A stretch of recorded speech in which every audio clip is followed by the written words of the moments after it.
जय हिंद दोस्तों। इस वीडियो में हम पढ़ेंगे early sunrise, delayed sunset, dispersion of light raise और स्कैटरिंग ऑफ लाइट रेज के बारे में। स्टार्टिंग हम करते हैं अर्ली सनराइज से। अर्ली सनराइज को समझने से पहले हम समझ लेते हैं कि होराइजन लाइन क्या होती है और सनराइज क्या होता है। अगर आप कभी बीच पे खड़े होके ओशन की तरफ देखेंगे तो आपको नजर आएगा दूर कहीं आकाश यानी स्काई और ओशन में मौजूद पानी एक दूसरे से मिल रहे हैं। इन दोनों के बीच में आपको एक लाइन दिखाई देगी जो कि इन दोनों को अलग करते हुए नजर आएगी। इस तरह की लाइन जैसे कि आप इस पिक्चर में देख सकते हैं। आप देख सकते हैं इस लाइन के नीचे ये ओशन में पानी है और इस लाइन के ऊपर स्काई यानी आकाश है। इसी लाइन को हम होराइजन लाइन कहते हैं। ये जो लाइन आप देख रहे हैं जो कि लग रहा है कि स्काई और ओशन के पानी को अलग कर रही है, इस लाइन को हम कहते हैं होराइजन लाइन। ये होराइजन लाइन एक इमेजिनरी लाइन होती है। एक्चुअल में ऐसी कोई लाइन नहीं होती, ये बस दूर से हमें देखने में लगता है। जब सन होराइजन के नीचे से ऊपर आ जाता है, होराइजन के ऊपर स्काई में हमें सन दिखाई देने लगता है, इस इवेंट को हम कहते हैं सनराइज। अब समझते हैं अर्ली सनराइज क्या होता है। अर्ली सनराइज डेली होने वाला एक ऐसा इवेंट होता है जिसकी वजह से हमें सन होराइजन के ऊपर आने से 2 मिनट पहले ही स्काई में दिखाई देने लगता है। ये जो अर्ली सनराइज इवेंट होता है ये होता है एटमॉस्फेरिक रिफ्रैक्शन की वजह से। यहां पर लिखा है due to atmospheric refraction of light rays coming from sun we are able to see the sun approximately 2 minutes before it comes above the horizon. Sun से आने वाली लाइट रेज के एटमॉस्फेरिक रिफ्रैक्शन की वजह से हम सन को होराइजन के ऊपर आने से 2 मिनट पहले ही देख लेते हैं। अब यहाँ पे नेक्स्ट लाइन में सिंपल से डेफिनेशन मेंशन है होराइजन लाइन की। लिखा है when seen from the beach it is a imaginary line where the sky and water of ocean appears to meet. जैसा कि हमने डिस्कस किया था कि जब बीच पे खड़े होकर हम ओशन में देखते हैं तो होराइजन लाइन एक इमेजिनरी लाइन हमें दिखाई देती है जहां पे हमें लगता है कि स्काई और ओशन में मौजूद पानी मिल रहे हैं। अब इस फिगर की हेल्प से हम समझते हैं कि अर्ली सनराइज इवेंट होता किस वजह से है। जैसे कि आप देख सकते हैं यहाँ पे ये ऑब्जर्वर है जो कि बीच पे खड़ा है, ये एक बीच है। ये लाइन होराइजन लाइन है, ये हमारा सन है। सन यहाँ पे एक्चुअल में प्रेजेंट है इसलिए ये ट्रू पोजीशन है सन की। यहाँ पे आप देख सकते हैं ये सनरेज है जो कि एंटर कर रही है हमारे एटमॉस्फेयर में। अब सनरेज जैसे ही एंटर करेंगे हमारे एटमॉस्फेयर में रिफ्रैक्शन की वजह से वो बेंड होने लगेंगी और बेंड होते होते इतनी बेंड हो जाएंगी कि इस ऑब्जर्वर की आइज तक पहुंचेंगी। जब इस ऑब्जर्वर की आइज तक पहुंचेंगी ये सनरेज तो ऑब्जर्वर की आइज में सन की इमेज बनेगी और इमेज बनने के कारण ऑब्जर्वर को सन दिखाई देने लगेगा इन लाइट रेस के रिफ्रैक्शन के कारण बेंड होने की वजह से। अब क्योंकि आप देख सकते हैं सन जो है अभी एक्चुअली में होराइजन लाइन से नीचे है, ये आपकी होराइजन लाइन है और सन जो है अभी होराइजन लाइन से नीचे है। इस वजह से सन ऑब्जर्वर को दिखाई नहीं देना चाहिए। सन ऑब्जर्वर को दिखाई दे रहा है तो ऑब्जर्वर जो है उसको ऐसा लगेगा कि सन जो है अब होराइजन के ऊपर आ गया है और सन यहाँ पे प्रेजेंट है। सन की पोजीशन ऑब्जर्वर को यहाँ पे लगेगी जो कि उसके लिए एक परसीव पोजीशन होगी, यानी कि ये एक्चुअल पोजीशन नहीं है। एक्चुअल पोजीशन सन की ये है होराइजन के नीचे। होराइजन के ऊपर आने से पहले सन के दिखाई देने को हम कहते हैं अर्ली सनराइज। उम्मीद करते हैं अर्ली सनराइज आपको अच्छे से समझ में आ गया होगा। अब हम डिस्कस करेंगे डिलेड सनसेट के बारे में। सनसेट एक ऐसा इवेंट होता है जब होराइजन के ऊपर मौजूद स्काई में दिखाई देने वाला सन होराइजन के नीचे चला जाता है और स्काई में दिखाई देना बंद हो जाता है। सन से आ रही लाइट रेस की रिफ्रैक्शन के कारण होराइजन के नीचे जाने के बाद भी सन हमें स्काई में 2 मिनट और ज्यादा मौजूद दिखाई देता है। इसको हम डिलेड सनसेट कहते हैं।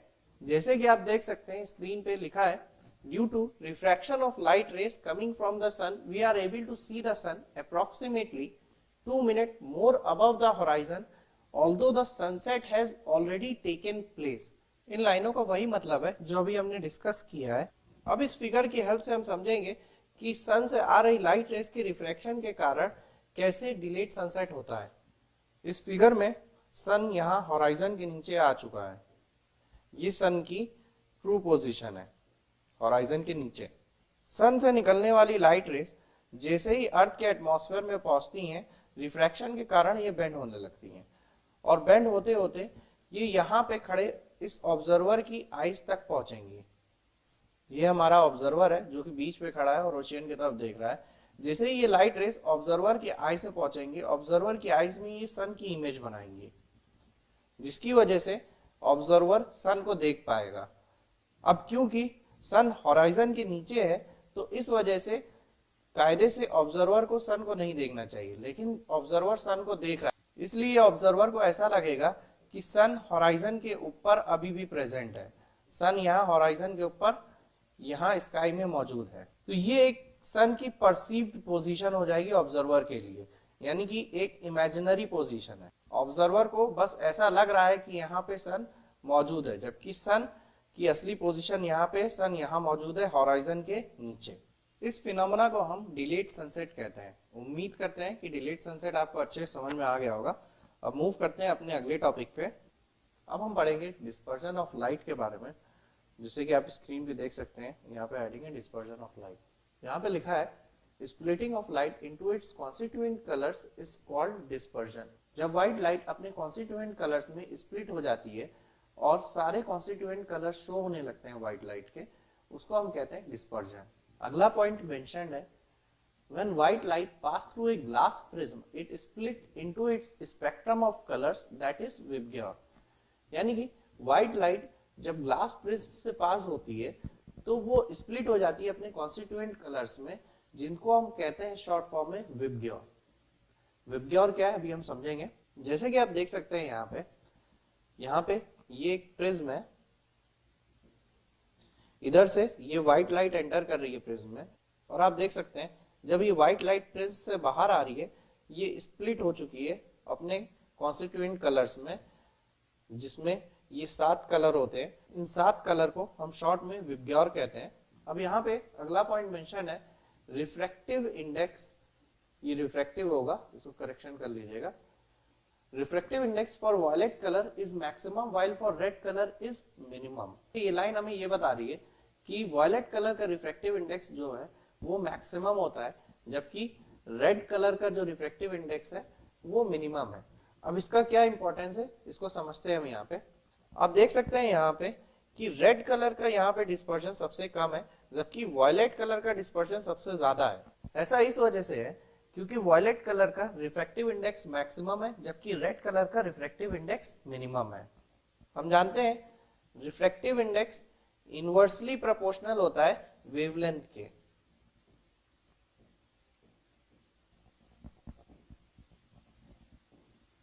जिस कलर की वेवलेंथ ज्यादा होती है उसका रिफ्रैक्टिव इंडेक्स कम होता है, और जिस कलर की वेवलेंथ कम होती है उसका रिफ्रैक्टिव इंडेक्स ज्यादा होता है। जब वेवलेंथ कम होती है तो डिस्पर्जन ज्यादा होता है, और जब वेवलेंथ ज्यादा होती है तो डिस्पर्जन कम होता है।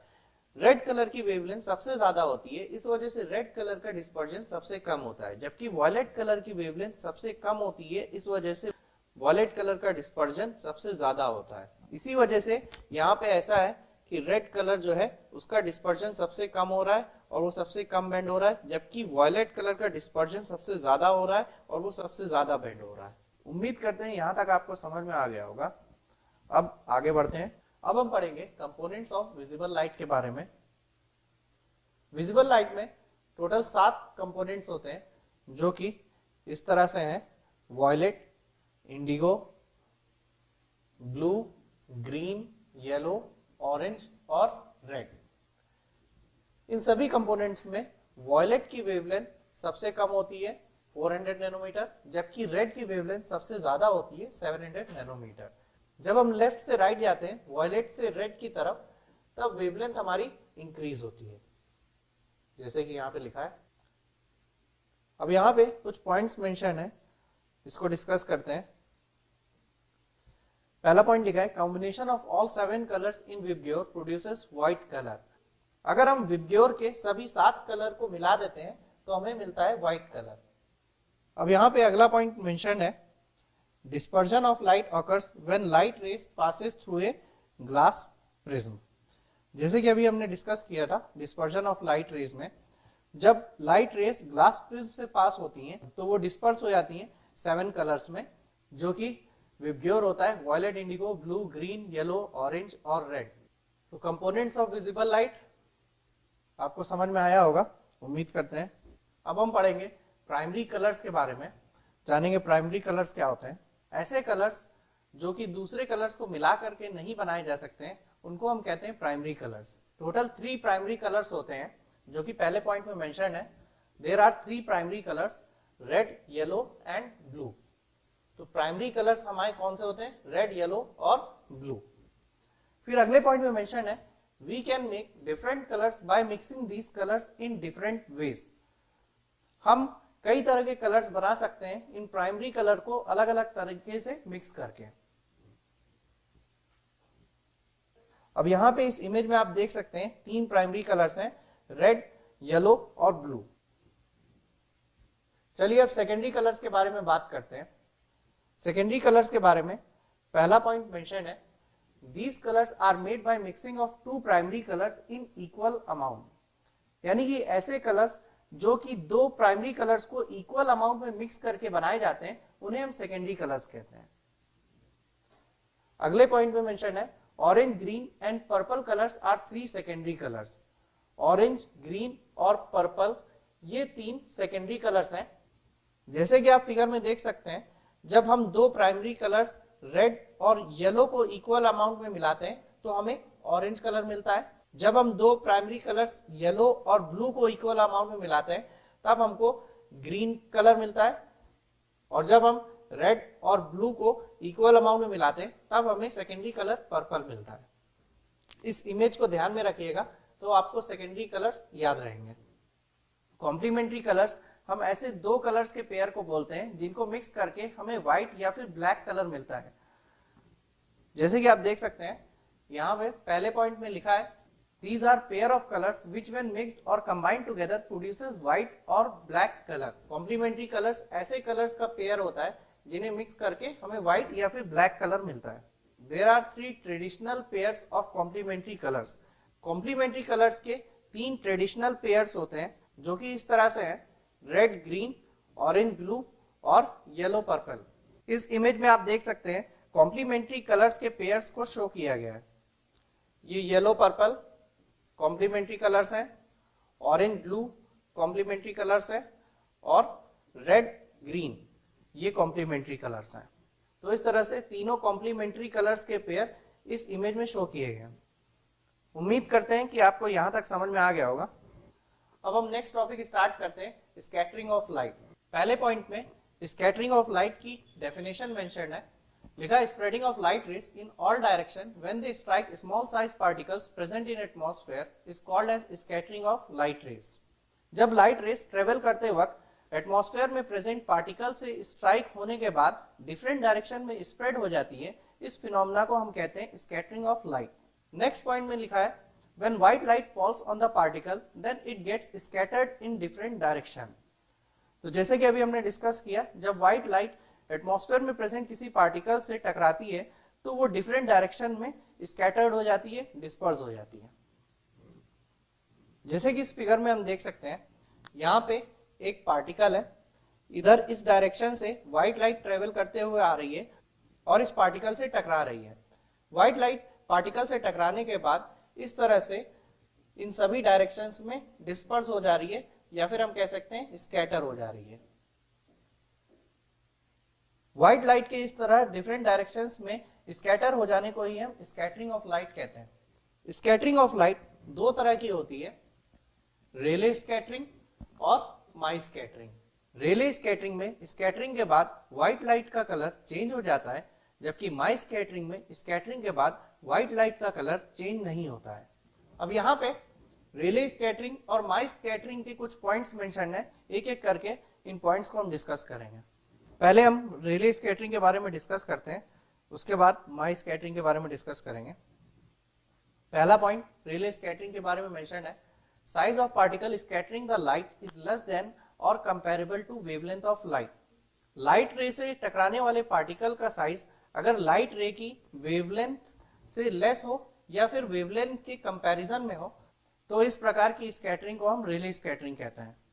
अब इन पार्टिकल्स के साइज का एग्जांपल दिया गया है।